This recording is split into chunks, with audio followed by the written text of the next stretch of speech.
নমস্কার, কেমন আছেন সবাই? আমি আবার একটি নতুন ভিডিও নিয়ে চলে এসেছি।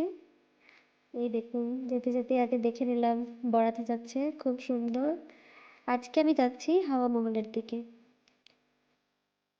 যাচ্ছি এই সন্ধেবেলাতেই, কেন কি বলেছিলাম না?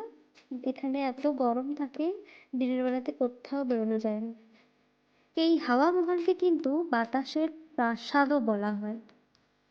সেই সময়ে এই মহলের মূল লক্ষ্য ছিল রাজ পরিবারের মহিলারা যাতে শোভাযাত্রায় অংশ নিতে পারেন এবং বাইরের লোকদের দৃষ্টি আকর্ষণ না করে নিচের রাস্তায় ভিড় দেখতে পারেন। 1799 সালে মহারাজা সওয়াই প্রতাপ সিংহ দ্বারা নির্মিত হয়েছিল এই হাওয়া মহল। চলুন, অনেক তো বকবক করে নিলাম, এবার আগে আপনাদেরকে দেখাই যে হাওয়া মহলটি কেমন, আপনারা দেখুন। তারপরে আবার আমরা ওখান থেকে যাব জলমহলের দিকে। এই দেখুন, হাওয়া মহল প্রায় পৌঁছে গেছি। হাওয়া মহলের হাওয়া মহলের এখানে আসলাম তো খুব বেশি লোকজন ছিল না, কেন কি একটু রাত হয়ে গেছিলো। আর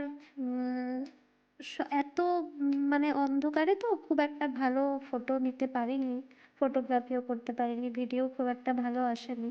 তাও যেমন এসেছে আপনাদের কাছেই একটু তুলে ধরলাম। আবার একদিন আসবো দিনের বেলাতে, যেদিন আবহাওয়া ভালো থাকবে, ওই দিন এসে আবার সুন্দর করে ফটোশ্যুট করাবো। কেন কি আমার অনেক ইচ্ছে।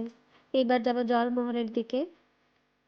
না, এইখানে এসে সত্যি মনে হচ্ছে খুব শান্ত জায়গা, সত্যি মনটা ভালো হয়ে গেল।